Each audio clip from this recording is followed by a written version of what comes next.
خیبر پختونخوا کے مختلف اضلاع میں بارش، کلاؤڈ برسٹ اور سیلاب سے تباہی ہو چکی ہے۔ مختلف حادثات میں اب تک 146 افراد جاں بحق ہو چکے ہیں جبکہ 15 زخمی ہیں۔ پی ڈی ایم اے کے مطابق جاں بحق افراد میں 126 مرد، 8 خواتین اور 12 بچے شامل ہیں۔ زخمیوں میں 12 مرد، 2 خواتین اور 1 بچہ شامل ہے۔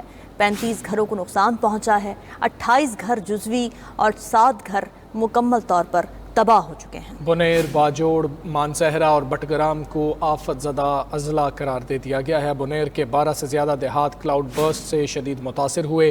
صوبائی وزیر خیبر پختونخوا فخر جہاں کا کہنا ہے کہ بنیر میں سیلاب کے باعث جاں بحق 78 افراد کی لاشیں ہسپتال منتقل کی جا چکی ہیں۔ پشوڑی میں 40 گھر مکمل طور پر سیلاب میں بہہ چکے ہیں۔ لاپتہ افراد کی تلاش اور ریسکیو آپریشن جاری ہے۔ ضلع مانسہرہ کے علاقے بٹگرام میں رات گئے کلاؤڈ برسٹ سے متعدد افراد ریلے میں بہہ گئے۔ بٹگرام میں 7 افراد جاں بحق اور شانگلہ میں 1 شخص جاں بحق ہوا۔ ریسکیو حکام کے مطابق ضلع باجوڑ کی تحصیل سالار زئی کے علاقے جبراڑئی میں گزشتہ رات آنے والے سیلابی ریلے سے متعدد گھر تباہ ہو گئے، رابطہ سڑکیں اور پل پانی میں بہہ گئے۔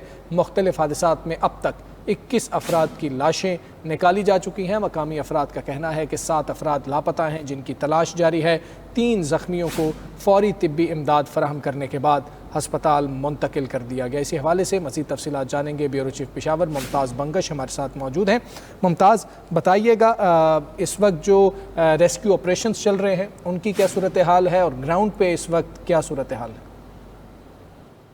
جی بالکل، اس وقت بنیر کا جو علاقہ ہے جو سب سے متاثرہ ضلع ہے وہاں پہ ریسکیو کے جو آپریشن ہیں وہ جاری ہیں، اور اب تک جو پی ڈی ایم اے کے اعداد و شمار ہیں اس کے مطابق 146 افراد جو ہیں وہ جاں بحق ہوئے ہیں، لیکن اوور آل اگر ڈسٹرکٹ کے اعداد و شمار دیکھے جائیں اور جو اسپتال ذرائع کے وہ ہیں تو ان افراد کی تعداد جو ہے وہ 200 تک پہنچ چکی ہے، کیونکہ صرف بنیر کے ضلع میں ریسکیو 1122 نے اس بات کی تصدیق کی ہے کہ وہاں پہ 157 افراد جو ہیں وہ جاں بحق ہو گئے ہیں، اور انہوں نے 157 افراد کی لاشیں جو ہیں وہ مختلف اسپتالوں تک پہنچا دی ہیں۔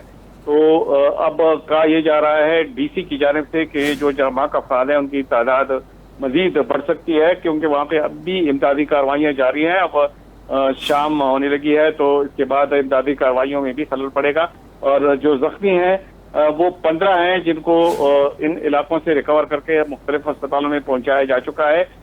جو باجوڑ کا علاقہ ہے وہاں پہ جو ریسکیو کی ایکٹیویٹی ہے وہ تو تقریباً مکمل ہو چکی ہے، صرف 1 شخص جو ہے وہ ابھی تک لاپتہ ہے۔ البتہ وہاں پہ جو متاثرہ علاقے ہیں وہاں پہ خوراک اور دیگر اشیاء پہنچانے کے لیے سلسلہ جاری ہے، اور اب بھی وہاں پہ مشکل پیش آ رہی ہے ان علاقوں تک جہاں تک مواصلاتی جو رابطے ہیں وہ جو ہیں وہ منقطع ہو چکے ہیں۔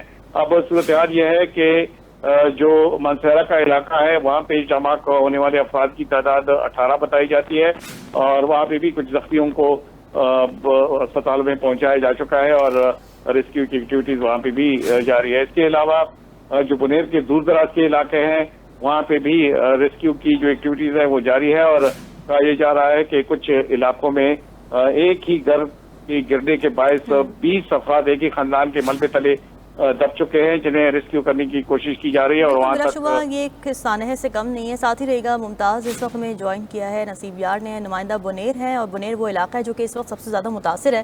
نصیب آپ بتائیے گا بنیر کے کون کون سے علاقے سب سے زیادہ متاثر ہیں اگر ڈسٹرکٹس کی بات کی جائے، اور ظاہر ہے کیونکہ انفراسٹرکچر اس طریقے کا ہے کہ وہاں تک امداد نہیں پہنچ پاتی، تو ریسکیو آپریشن میں کس قسم کی مشکلات آپ دیکھ رہے ہیں؟ جی بالکل، یہ بنیر میں جو اب تک ریسکیو 1122 یا ہسپتال کے جو ذرائع انہوں لوگوں نے جو تصدیق کی ہے 157 افراد کی جو لاش ہے وہ ہسپتالوں میں لائی گئی ہے۔ اگر میں علاقوں کی بات کروں تو سب سے زیادہ متاثر علاقہ پیر بابا کے قریب جو گاؤں ہے اس میں